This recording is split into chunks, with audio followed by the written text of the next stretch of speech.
Muy buenas chicos, espero que estéis muy bien, debéis estar flipando, Alana está subiendo muchos vídeos en poco tiempo, esto es, bueno, se han alineado los astros, ¿vale? En el día de hoy os traigo recomendaciones de libros que han sido súper importantes para mi práctica personal y que para todo aquel que quiera seguir una senda un poco parecida a por donde he ido yo en mi vida, creo que son bastante vitales. Estamos hablando de libros que me marcaron a nivel espiritual, quiero decir, de práctica de paganismo y de brujería.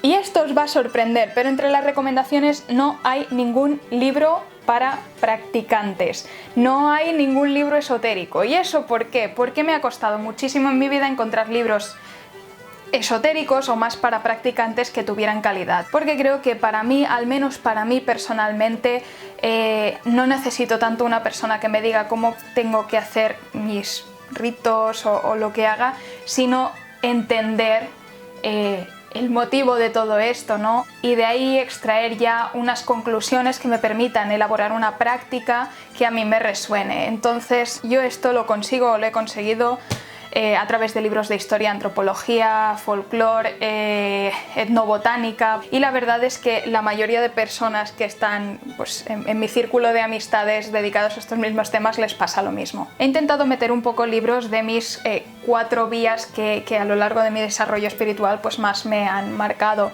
que vendrían a ser mitología nórdica, paganismo celta, herbolaria y brujería tradicional. ¡Yay! Soy la Alana de la edición y no sé qué pasa que últimamente siempre se me olvida decir cosas en los vídeos y tengo que aparecer por aquí con estas pintas. Interrumpo este vídeo para deciros que se me ha olvidado hacer el anuncio de que el 29 de enero voy a hacer una ponencia sobre Imbolc llamada Más allá de Imbolc, en la que vamos a trabajar un montón de aspectos de la celebración de Imbolc, no solo para los celtas, sino a nivel europeo y sobre todo centrándonos también en nuestro sustrato aquí en la península ibérica, sobre las fiestas del caos y de la purificación que se practicaban en el mes de febrero. La intención de la ponencia es la misma que la que hicimos de Más allá de Yule, es tocar aspectos de estas celebraciones o de este sustrato que no se suelen saber o que no se suelen explicar cuando se habla de la celebración neopagana, pero que sin embargo son súper importantes para realmente entender la motivación de estas fiestas, entender en qué se basaban esas tradiciones, por qué, qué motivación tenían y sobre todo cuál es su función en el ciclo. Vamos a hablar de muchas creencias, de muchas costumbres y de muchas tradiciones que se han quedado como súper solapadas, pobrecitas, bajo las típicas cosas de Imbolc, de que si la leche, que si las ovejas, que si la cruz de Brigitte, y nos vamos a meter de pleno en el tema de los carnavales, que son la cosa más salvaje pagana que ha permitido la Iglesia Católica, y tienen un sustrato brutal de fiestas de los muertos, del caos, de la purificación y de la fertilidad de la tierra, que era lo que importaba en este momento para la gente de antaño. Como siempre, la ponencia dura 2 horas. Si no podéis asistir en el horario que toca, queda grabada para que la podáis ver cuando vosotros queráis, y si os queréis apuntar y os interesa, os dejo el link por aquí abajito. Lo hacemos en Aula Arcana. Así que eso. Así que vamos a ponernos a ello. Y el primer libro que os traigo es el Textos mitológicos de las Edas, de Snorri Sturluson, que es un autor del siglo XI y XII.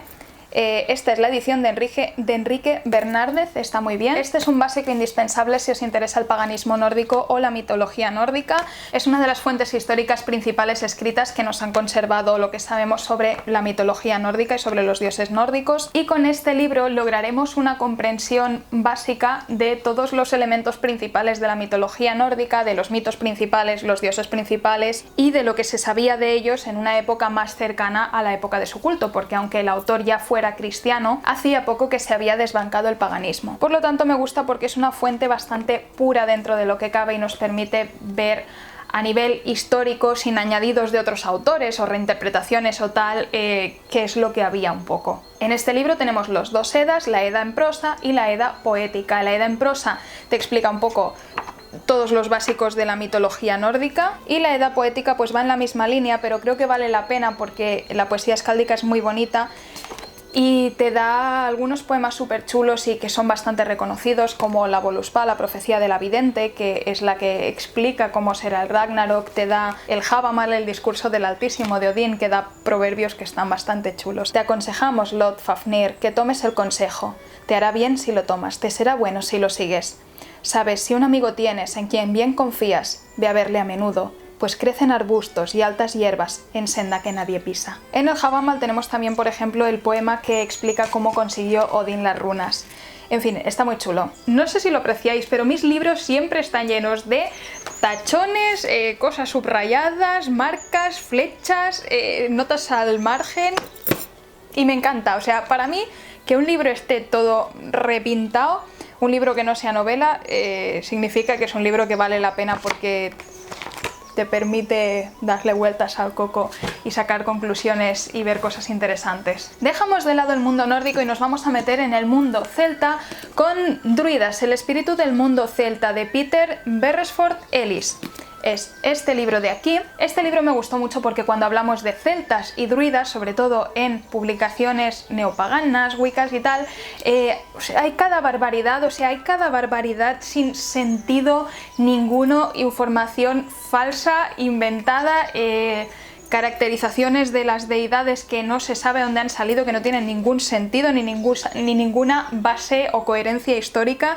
Y entonces yo siempre había querido un libro que tratara un poco de esto, pero lo tratara con base histórica. Pues este libro es el libro. Si os interesa el tema de los druidas, está súper bien, porque de todo lo que te explica para caracterizar a los druidas y entender qué eran los druidas, qué función tenían dentro de la comunidad, todo lo que te expone, te lo expone con sus fuentes históricas, de dónde, o sea, el libro está súper bien porque te lo procesa todo y te lo explica todo de manera súper sencilla, pero de todo te pone su interpretación y la fuente de lo cual lo ha sacado. Os leo algunos puntos del índice para que veáis por qué es interesante. Los druidas vistos por los extranjeros, los druidas vistos por los celtas, mujeres druidas, la religión de los druidas, rituales de los druidas, la sabiduría de los druidas, y dentro de aquí hay un montón de apartados, los druidas como filósofos, como jueces, como historiadores, como poetas y músicas, como médicos, como videntes. Y la verdad es que el único motivo por el cual este libro no ha sido mi gran libro es porque yo estoy interesada en los celtas de la península ibérica y de la Galia, o de los celtas más continentales, y la mayoría de lo que encontramos en este libro sí que toca un poco tema continental, pero es de las Islas Británicas, por la sencilla razón que es de donde se ha conservado más información. Bueno, pero esto es una cuestión de gusto personal, igualmente está súper bien, y si os interesa el tema de los druidas y del paganismo celta de las Islas Británicas, irlandés o así, es un librazo. Vamos a seguir con el tema celta, y como os decía, a mí siempre me ha llamado la atención el tema celta de la península ibérica, y por eso os traigo este señor librazo que se llama Los dioses de la Hispania céltica, de Juan Carlos Olivares Pedreño. Este libro, a mi parecer, es el libro si os interesa el tema de los dioses de la Hispania céltica. Ya os advierto, es infumable para el lector general porque es un libro de la Real Academia de la Historia y es un libro para gente que se dedica a esto. Lo que pasa con este libro es que es un libro técnico, es un libro para historiadores y para arqueólogos. Entonces, para el público general, que solo buscamos realmente un poco las conclusiones que se sacan a base de esas fuentes, es bastante durísimo. Bueno, no, bastante no, o sea, es muy duro. Casi todos son datos y procesado de datos, de hallazgos arqueológicos, inscripciones, mapas de dónde se han encontrado un poco cada cosa. Mirad que os lo enseño. Y de esto lo que pasa es que gran parte del libro no te lo vas a leer porque no te aporta especialmente nada. Como mucho va a ser para consulta de inscripciones particulares si te interesa algo así. Lo interesante de este libro son las conclusiones que extrae de todo esto. Después de procesar todos estos datos, te explica las conclusiones que se extraen del panteón celta, de, bueno, diferentes panteones celtas de la península ibérica. La caracterización de los dioses a través de lo que sabemos de ellos y a través de la comparativa con otros panteones de los cuales se sabe más, sobre todo del galo. En ese sentido, este libro es espectacular porque de nuevo es un poco lo mismo que el de antes, que no se inventan nada, que sacan las conclusiones de las fuentes que hay, y si no hay más información que nos permita sacar más conclusiones, no las sacamos, no se inventan cosas. Así que este libro marcó un montonazo mi práctica al permitirme tener información fiable de la caracterización de los dioses que había en este territorio. Y pasamos a temas de plantas, fitoterapia y botánica, y os recomiendo un montón el libro El botiquín de las hadas de Clara Castellotti. Este libro está súper bien si os interesa el tema de las plantas medicinales, es súper completo porque tiene un apartado explicándote las diferentes maneras de preparar las plantas medicinales, pasando por tisanas, ungüentos, cataplasmas, cremas, lo que queráis, tinturas. El segundo capítulo ya es las plantas en sí, te explica, hay un primer apartado que explica todas las plantas,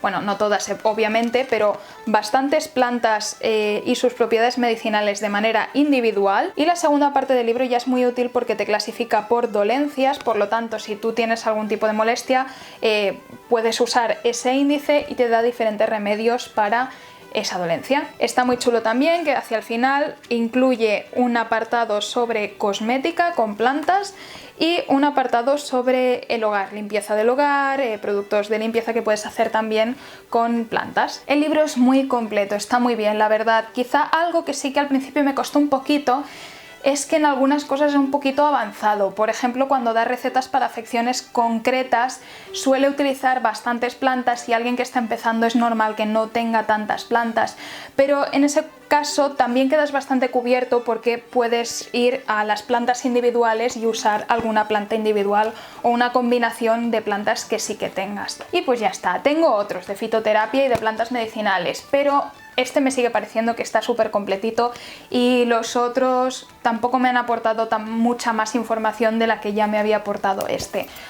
Con lo que esta es mi recomendación sobre este tema. Siguiendo con el tema de botánica, os quiero recomendar otro libro que este no lo tengo en físico, lo tengo aquí en PDF, que es Witchcraft Medicine, Healing Arts, Shamanic Practices and Forbidden Plants.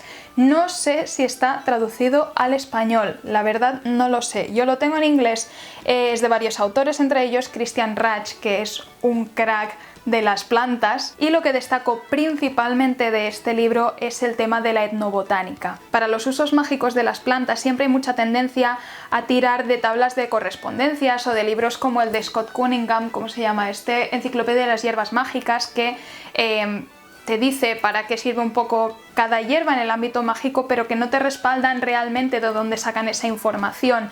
Aquí es donde entra la etnobotánica y por eso es tan importante en mi práctica, porque para mí me vale mucho más el saber que durante mucho tiempo se ha utilizado una planta para X cosa, tarea mágica, lo que sea, porque tiene su razón de ser. Y si te fijas, muchas veces el sentido mágico del que se da a algunas plantas también tiene una relación con sus propiedades medicinales o sigue alguna asociación de similitud, como la teoría de las signaturas.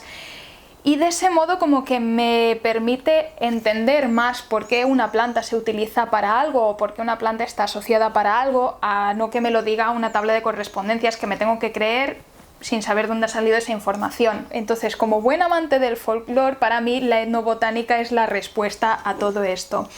Este libro tiene algunos apartados, sobre todo al principio, que tratan más el tema de las artes chamánicas, de la curación a través del chamanismo, un poco toda esta concepción, pero para lo que a mí me interesa realmente, para lo que a mí me ha sido más útil, ha sido como libro de consulta para entender un poco las asociaciones mágicas de algunas plantas con las que he querido trabajar. En este sentido te explica, por ejemplo, leyendas asociadas a algunas plantas, las plantas asociadas a ciertas festividades, prácticas populares en X sitios, en este pueblo de aquí, en este pueblo de allá, cómo se usan estas plantas a nivel mágico, ahora, en el pasado. Y entonces eso es algo que me gusta mucho de este libro. No solo se mete en temas de chamanismo a todo esto, sino que también se mete en temas más de brujería tradicional.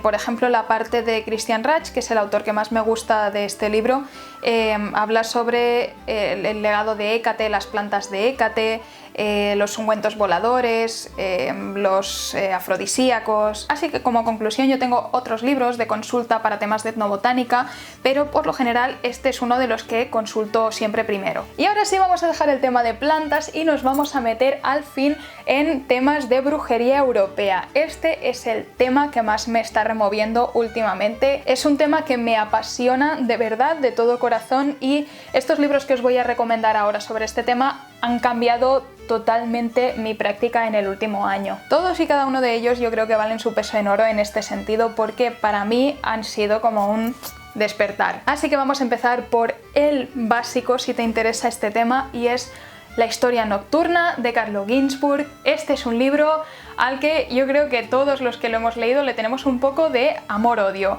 Amor porque te proporciona una información que realmente te peta la cabeza, es completísimo y te permite entender realmente qué es lo que hay detrás del tema de la caza de brujas, y no solo a nivel histórico, porque la gracia de este libro es que no solo te explica el tema de la caza de brujas y por qué se produjo, sino que se mete a explicarte que para la caza de brujas se empezaron a demonizar unas creencias que ya estaban en el pueblo, unas creencias que estaban relacionadas con las procesiones nocturnas, sobre todo de la mitad oscura del año, con el mito de la cacería salvaje, con las sociedades espectrales femeninas y su líder que pasan por las casas a tomar las ofrendas que le dejaba la gente, y con un más que probable culto extático que había a estas entidades. El libro de verdad es que es fascinante porque se mete en qué hay detrás de las acusaciones de brujería, de dónde viene la concepción del sábado de las brujas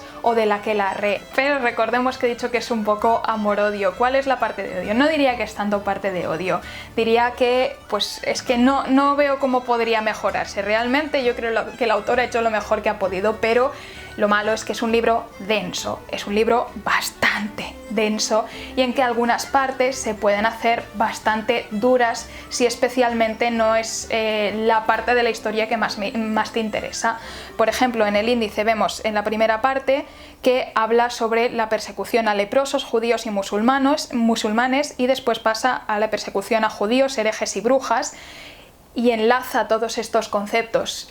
Si a mí lo que me interesa de este libro más que nada son las creencias que había subyacentes al tema de la caza de brujas, las creencias que sustentaron la creencia en las brujas tal y como las conocemos y del aquelarre, todo el tema de la persecución de los judíos y de los leprosos y de los musulmanes y tal se me hizo bastante durilla. Pero a partir de la segunda parte del libro ya sí que se pone muy interesante, sigue siendo denso porque hay muchísima información, pero precisamente lo que buscamos al leer este libro es que nos dé muchísima información, muchas fuentes muy chulas, y en esta segunda parte explora toda esta vertiente de la creencia en el aquelarre, que sustentaba esta creencia, qué creencias había subyacentes, qué creencias tenía el pueblo, qué cosas hacía el pueblo que podían ser tachadas de brujería, sobre todo el tema de los viajes extáticos, del vuelo del espíritu para ir al sábado de las brujas. Esto ya se hacía con otras entidades antes de la persecución de las brujas, se hacía con las bonas donas, las buenas mujeres o las damas de la noche, y llega incluso a comparar estas creencias con deidades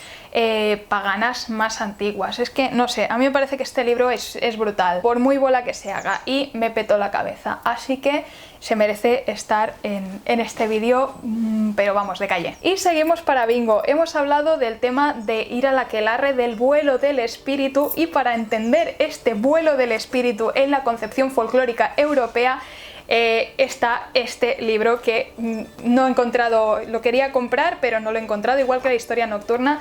Están como súper descatalogados, pero son una pena. Me lo he hecho imprimir y me lo he puesto así con un fastener y ya está. Es el libro Hadas, brujas y hombres lobo en la Edad Media, la historia del doble, de Claude Lecoté. Este libro es chulísimo, es una chulada, y es otro de esos libros que me petaron la cabeza de una manera. Este libro habla básicamente de la concepción del alma en el paganismo europeo, en diferentes ramas del paganismo europeo, pero sobre todo la concepción del alma que ha quedado en el folclore subyacente en casi prácticamente toda Europa, y que posteriormente tendría esa importancia en las creencias que sustentaron el tema del vuelo del espíritu para ir al sábado con las brujas, bla bla bla. Si os gusta el tema del vuelo del espíritu, de la proyección del doble, del viaje astral, todo esto, este libro es la base para entenderlo en su contexto europeo. El alma en el folclore europeo precristiano no era una sola alma, era un alma múltiple. El alma tenía varias partes, y de esto quiero hacer un vídeo entero porque es fascinante, pero básicamente así cobran sentido muchísimas de las leyendas, de las historias, por ejemplo, asociadas a hadas, a brujas y a hombres lobo en el folclore. Cobran sentido cuando tú entiendes que todo eso se sustenta con la creencia en el doble, que es una de estas partes del alma humana. Y en esto está basado el viaje extático del chamanismo europeo, el shapeshifting, el cambio de forma, el vuelo al sábado. Es brutal, es de estos libros que cuando te los lees dices: sea, me acabas de volar la cabeza de una manera, o sea, porque ahora todo tiene sentido. Como veis, muy en mi línea, el libro está garabateado y eso es que es bueno. Y ya mi última recomendación, siguiendo en la línea del sustrato que hay debajo del tema de la brujería europea, es este libro que me autorregalé por Navidad y se llama Phantom Armies of the Night, The Wild Hunt and the Ghostly Processions of the Undead. Es de Claude Lecoté. Este autor se ha ganado 2 libros en este vídeo, así que es muy recomendado. No sé si está en español, creo que no. ¿O sí? No está en español, diría. Este libro también me ha gustado un montón. Te habla principalmente del tema de las procesiones espectrales nocturnas europeas, de la cacería salvaje y de pues, las damas de la noche o las buenas mujeres, de las que hemos hablado antes. Buenas mujeres es el nombre de estas entidades, no es buenas mujeres de una buena señora. Estos 2 mitos han sido muy importantes para mi práctica y para la de las personas que practican conmigo, porque nos han permitido ver un poquito más allá, dar un pasito más allá y entender la rueda anual de otra manera que para mí ha sido verla en una dimensión más allá de lo que conocía hasta ahora, que es el tema de los muertos a lo largo del año y el ciclo del caos y el orden de la muerte y la vida que fertiliza la tierra y que era bastante importante en los cultos agrarios de Europa. Antes hemos hablado de temas de mitología nórdica, pues el mito de la cacería salvaje está bastante, es bastante importante en la mitología nórdica y de hecho un apartado, a ver si os lo encuentro, del libro es enteramente, toda la tercera parte es enteramente de la caza salvaje en Escandinavia y la caza salvaje y Odín. Así que este es mi último libro recomendado porque me ha enseñado muchísimas cosas en este vídeo de hoy. Básicamente esto es todo por hoy, chicos, espero que os haya gustado muchísimo este vídeo. Si queréis algunos de los libros, los que tengo en formato físico son fáciles de encontrar y probablemente en Amazon los tengáis o si los pedís en librería. Los que os he enseñado en PDF o que tengo impreso así están más descatalogados, yo no los he encontrado para comprarlos, solo de segunda mano y eran muy abismalmente caros y no ha habido manera, pero por internet corren en libre PDF. Así que espero que os resulten muy útiles estas recomendaciones o que os aporten algo nuevo y pues ya está, nos vemos próximamente. Un abracito y hasta pronto.